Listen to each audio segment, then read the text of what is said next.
A'udzu billahi minasyaitonir rajim. Bismillahirrahmanirrahim. Alhamdulillahi rabbil alamin. Qala al-mufassir rahimahullah wa nafa'ana bihi wa bi ulumihi. Wa middana bi asrarihi rabbi shrah li sadri wa yassir li amri wahlul 'uqdatam min lisani yafqahu qawli ya fattahu ya alim. Bismillahirrahmanirrahim. Suratul Baqarati ari ieu surat Baqarah, ari surat Baqarah. Baqarah teh dihartosan hiji sapi.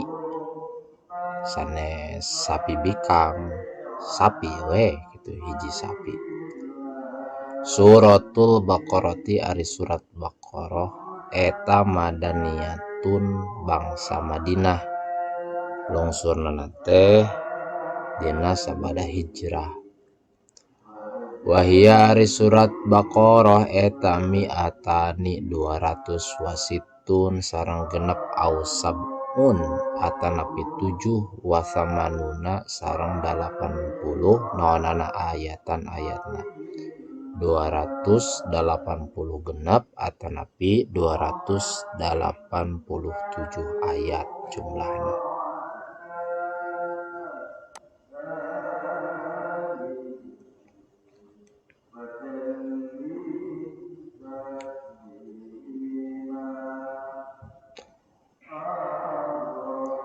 Bismillahirrahmanirrahim. Bismillahi ku jenenganna Allah ayana sagala perkara anu geus aya sareng bakal ayana sagala perkara anu bakal aya.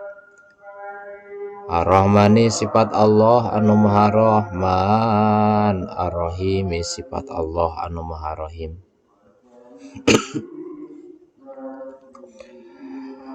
Alif Lam Mim. Zalikal kitabu la raiba fihi hudal lil muttaqin. Alif Lam Mim ari dauhan Alif Lam Mim eta Allahu a'lamu bimuradih. Allahu ari Gusti Allah eta a'lamu anu lungkung uning bimuradihi kana pamaksadan kana muradna Gusti Allah bidzalika kana itu dauhan Alif Lam Mim. Zalika ari ieu ae hadza tegasna mah ieu eta alkitabu kitab suci alladzi yaqra'uhu alladzi anu yaqra'uhu ngaos kana ladzi saha Muhammadun Muhammad eta la raiba teu aya karaguan eta maujud la syakka teu aya kamangmangan eta maujud bihi dina alkitab annahu sayaktosna itu kitab teh eta min indillahi lungsur tisandingeun Gusti Allah. Wa jumlatun nabi sareng ari sajumlahan nabi eta khobarun janten khobar. Jadi dina la roiba eta janten khobar dibacana la roiba fih teh. Mubtada'uhu ari mubtadana khobar, kan di mana-mana aya khobar tangtos aya mubtada.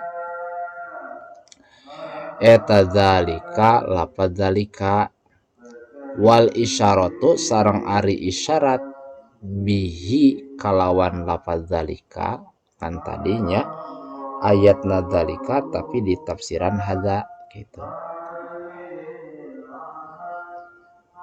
Eta litazimi karena arah-arah ngagungkeun ngaluhurkeun.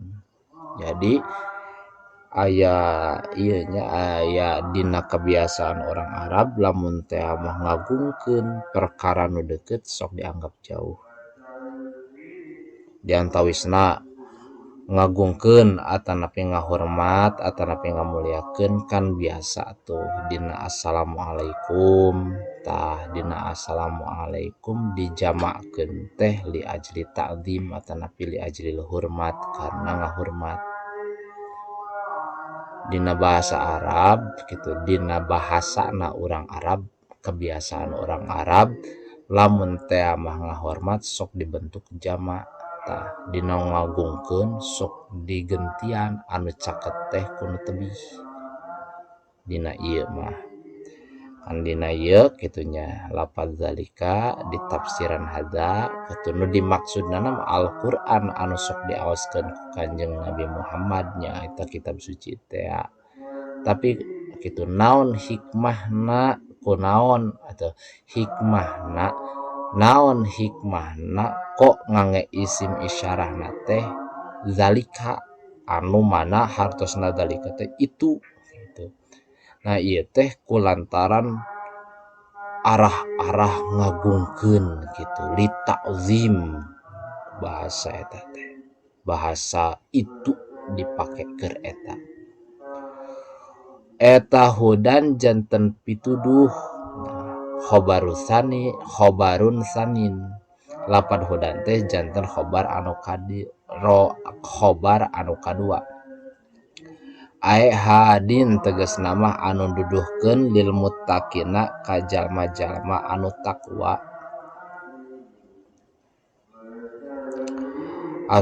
Irina tegas nama jalma-jalma anu berusaha jadi ila takwa karena nempuh derajat takwa.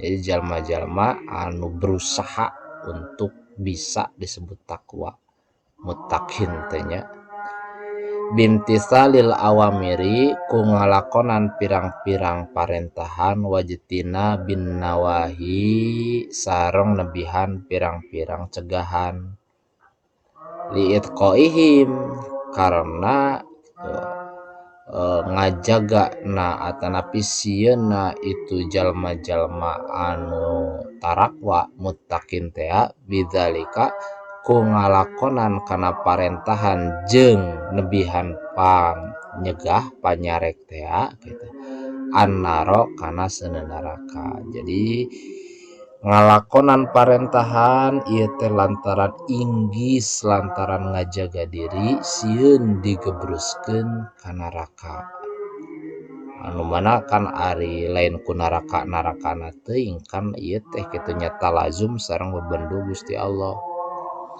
Dari anu talazumna sareng parentahan mah kajen di neraka moal karasa panas moal kana sieun gitu moal ngarasa keung diasupkeun ka neraka sabab talazumna atau ngengketna eta kajadian teh jeung parentahan. Contoh malaikat Malik juru kunci neraka, malaikat Zabaniyah tukang nyiksa di jero neraka. Tah malaikat-malaikat eta mah teu ngarasa panas teu ngarasa sieun lamun teh mah panas teh lamun teh mah sieun teh lamun teh mah keung teh lamun teh mah lapar teh di jero narakanana teh moal lantaran caricing di narakana teh talazum sareng parentahan Gusti Allah tukang nyiksa eta mah di jero narakana maka moal kungsi karasa kapanasan moal kungsi karasa kasieunan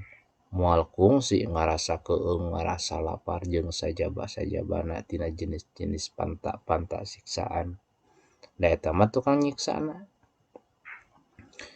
Saha al muttaqin teh alladzina yu'minuna nyaeta jalma-jalma anu iman yusaddiquna tegasna mah ngabenerkeun bil ghaibi kana al ghaib.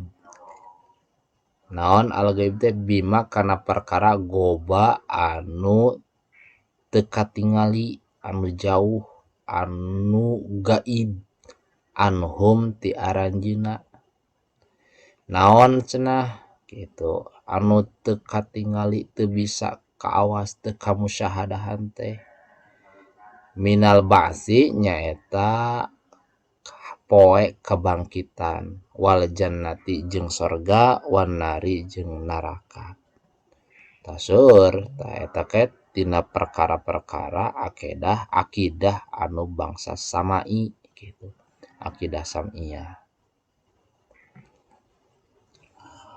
Wa yuqimuna sareng ngadegkeun ieu jalma-jalma nu tarakwa teh ieu ladina teh as-sholata kana salat. Ayatuna tegasna mah ngalakonan, yuqimuna kan ngadegkeun ngadirikeun, yatuna tegasna mah ngalakonan biha kana salat, bihuquqiha kalawan pirang-pirang hakna salat.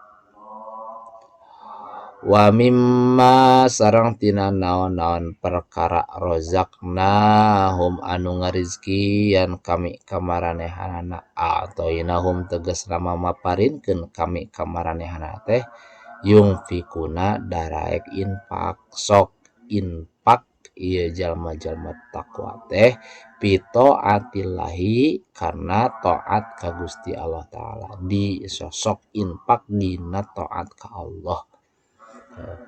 Ngabalanjakeun harta di mana-mana jalmi gitu, anjeunna teh diparinan kurnia gaduh kamegahan harta, ieu harta teh dilarapkeunana kana taat. Pan aya we jelema teh diparinan harta ku Gusti Allah, loba duitna tapi gitu ngalarapkeunana makena eta harta talakah dipake doraka ka Gusti Allah. Naudzubillah, Allah nu maparin tapi dipake doraka ka Allah. Waladina sareng jalma-jalma anu yu'minuna anu iman ieu ladina bima kana naon-naon perkara ungsila anu dilungsurkeun ieu perkara teh ilaika ka hideuk. Al-Qur'ani tegasna mah iman kana Al-Qur'an. Wama sareng kana naon-naon bae perkara ungsila anu dilungsurkeun ieu perkara min qablika tina samemeh hideuk. Gitu. Margi Al-Qur'an teh kitab suci pamungkasan, moal aya deui anu nyalin kana hukum-hukum anu aya dina Al-Qur'an. Kitab terakhir anu dilungsurkeun adalah Al-Qur'an. Tebihnya bahasanana teh. Atau roti tegasna mah kana kitab Taurat wal Injili jeung kitab Injil. Wa goirihima jeung salian ti itu Taurat jeung Injil. Dina sapalihna eta mah dina riwayat, sapalihna riwayat disebatkeun kitab suci teh sadayana 104. Jeung suhub-suhubna. Nah, engke anu 104 teh gitu diringkas kanu 4 nyaeta Taurat gitu, Zabur, Injil sareng Al-Qur'an. Wabil akhirati sareng kana akhirat hum maranehanana teh eta yuqinuna anu ngayakinkeun. Aya alamuna tegasna mah ngarti maranehanana teh arapaleun kana akhirat. Ulaika ala hudam mir rabbihim. Ulaika ari maranehanana teh al-mausufuna tegasna mah anu kasipatan bima kalawan perkara dzikra anu disebat. Eta ala hudan netepan kana pituduh mir rabbihim ti pangeran maranehanana. Wa ulaika humul muflihun. Wa ulaika jeung maranehanana teh hum maranehanana eta al muflihuna jalma-jalma anu baragja. Al faizuna tegasna mah anu mareunang anu jaluara gitu, anu baragja bil jannati kalawan jannah. Annajuna jalma tegasna mah jalma-jalma anu salamet minan nari tina seuneu neraka. Innal ladzina kafaru wallahu a'lamu bissawab.